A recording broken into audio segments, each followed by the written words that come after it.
Y'all should see the contraption that I have for my phone to be set up right now. I have like a cup against the window and then like another cup like in the little, anyway. Okay, so I'm wearing my shirt backwards because I'm at a PD day. We're on our lunch break and I just don't know. Like when you're new to a district, you gotta like feel out how people feel about social media. And also like, I just never really wear my school shirt because then I'm gonna post content during the school year and then people might know where I teach. I never post my kids. I don't know. I just feel like it's best to not post your county. So if you're looking at me like her shirt looks weird, that's why. Okay, so just got done eating. Sorry, I'm like getting my life together. This video is just like a little mental check-in and just going over some tips for new teachers, because I feel like when I looked at videos and tips my first year, like it was really comforting, you know? So just to tell y'all how I'm feeling right now, this is my 3rd year teaching. 1 year at a private school, 1 year at a big school like system, and then now this is my first year at a city school in a smaller school system. And it's, what is it, Friday, and school starts Wednesday, and I'm already like sick to my stomach anxious. I'm not an anxious person, but like as the school year gets closer, like you make major progress and then your list just gets longer. And I just want to tell you all, your list never ends, and that's okay.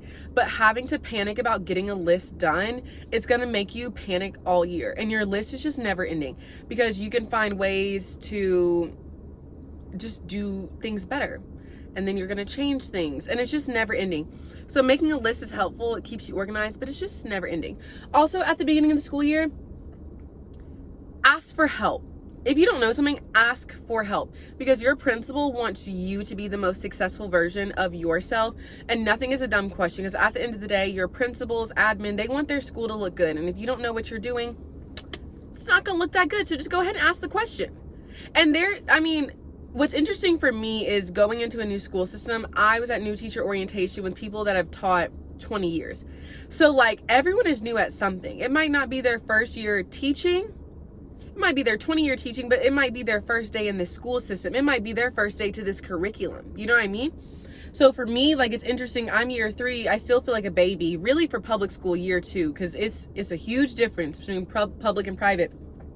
And like, for instance, we used Class Dojo last year, and I have Class Dojo this year. Some people have never used Class Dojo. So I might ask them a question. Hey, how do you use this curriculum?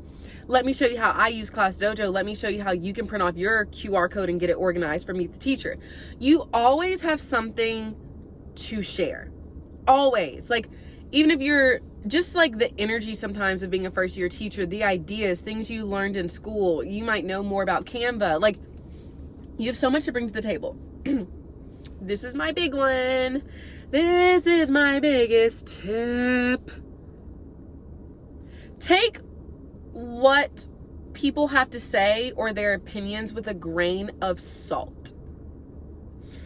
I remember last year, I was setting up my classroom. You know, when you're setting up your classroom, people are wandering around the building. They're looking in your room. You're looking in theirs. You're popping in and out. You are always in a building, always going to have some teacher that has taught there forever that sees you do something that they don't do. And they're going to be like, I don't know if that's going to work. And then as a new first year teacher, you're like, oh my gosh, like, should I change that? No. I remember someone said something to me last year about the way, one, they said something about the furniture and how it was going to be black by the end of the school year. It wasn't. I get to use it this year again. And then something else was like the way that I organized my, like, throwing away your materials. Like, I had little trash bins. Someone said something about that. And in the moment, I felt really insecure. And I told my grandmother, I was like, I feel like I'm working so hard to set my classroom up. And like, people are making comments about things like I thought were good ideas, but they're saying it doesn't work. You could do the exact same thing in your class as another teacher, and it really, really, really work for you and not work for them. So teaching, it's trial and error.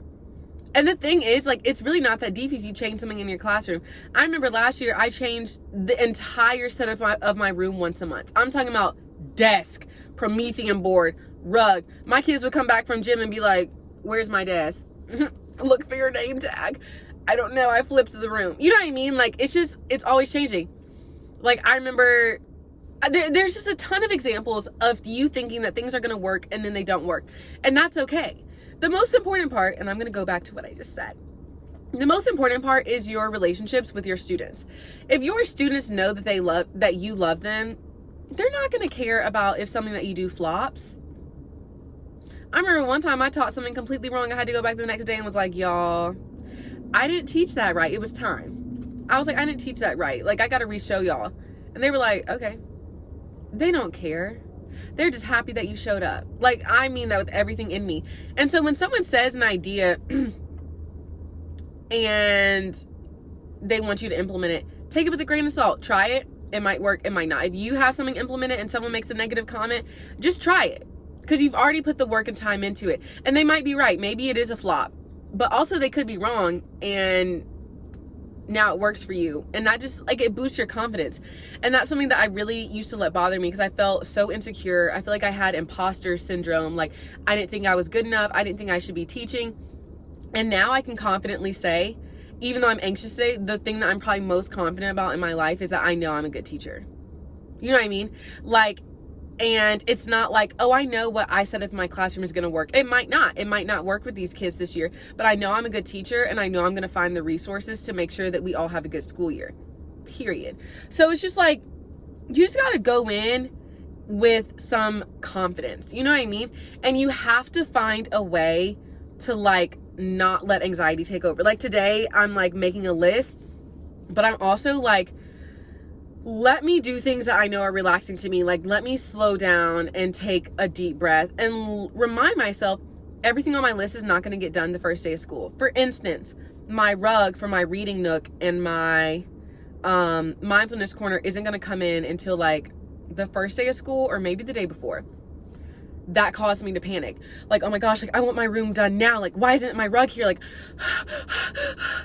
and I was thinking about canceling the order, trying to find a new rug. How fast can I get it here? That's out of my control. That is so far out of my control. And honestly, my kids are going to get there and not even care. They're not even going to know. And then you know what? What's going to be even more exciting is when we finally do get our rug and we get to unbox it together and we get to share about where it's going to be in our classroom. We get to talk about how we're going to use it, and it's going to be fine. So sometimes you have to reel yourself back into reality and be like, is this something I really need to be putting a ton of energy into? And just know, like, just like we always comfort our students and say, like, mistakes, I always tell my kids, I got this from Senior and Leonard, mistakes are learning opportunities. And I remember she told me that as a student, and it changed the game for me because I was always so scared to raise my hand, so scared to go up to the board. I was like, what if I'm wrong? That's so embarrassing. It's not, because once you make a mistake, you can learn from it. Our students are going to make mistakes. We're going to make mistakes. As long as we're learning from it and we're being reflective, that's all that matters. You get what I'm saying? So just go into the school year knowing, like, you are at your school for a reason. You have so much to bring to the table. It's going to be a great school year. If something goes wrong, you're going to figure it out. I think one of the most resourceful groups of people in society are teachers. They're innovative, they're resourceful, and you're going to figure it out. And your kids are going to love you. They're going to love you. Also, another big tip, I think every teacher says this, and it sounds ridiculous. The first month of school, you got to start how you want to finish. You have to do classroom expectations. You have to do classroom management.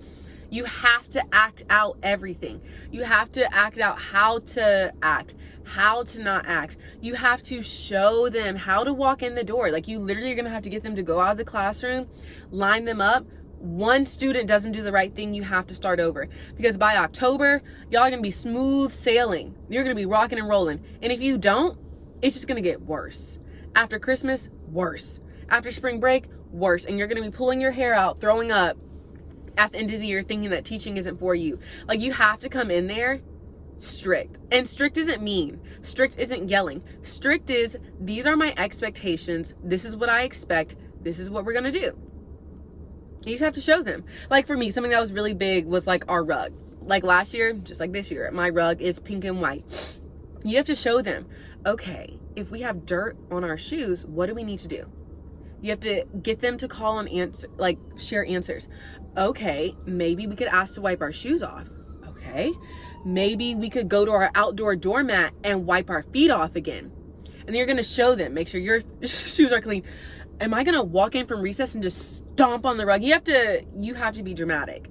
And that way it gets them involved, and it just shows them like, these are my expectations. So when someone doesn't do that, you'll have kids reminding them before you even have to say anything. I remember last year, my kids would be like, I know you didn't come in from recess walking on the rug. They would be like, go get a wipe. You know what I mean? Like, your kids will help you lead your classroom because you have set your expectations so clear. And it's not, day one, it's not about jumping into your curriculum. It's not about getting your math centers. It's not, because if they don't know how to use manipulatives, if they don't know how to switch and rotate, there's no point. So do some classroom, culture building. Go on Teachers Pay Teachers and use all their free handouts of getting to know your classmates, social emotional learning. Show them, this is how we act at our writing center. This is how we act in our mindfulness corner. You have to show them all of that, and I promise you, it will make your school year the best school year you have ever had.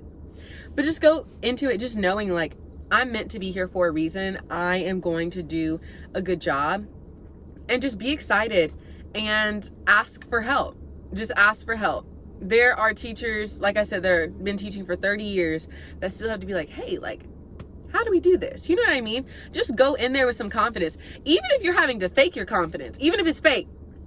Half the time, I'm a very confident person and I don't even know what I'm doing. Like this year, I'm going into this school year very confident. I'm like, I'm gonna kill this school year. This is gonna be the best school year ever. It's gonna be, do I even know how to teach any of the curriculums here? No. I just got an email yesterday. So you just have to sometimes fake it until you make it. But y'all can do this. Just take a breather and like give yourself the advice that you give your students. When they're overwhelmed, you do that for yourself. You know what I mean? Anyway, everyone's gonna do great. Everyone's gonna kill it. They're gonna rock it. It's gonna be a great school year, and you are meant to be where you are at.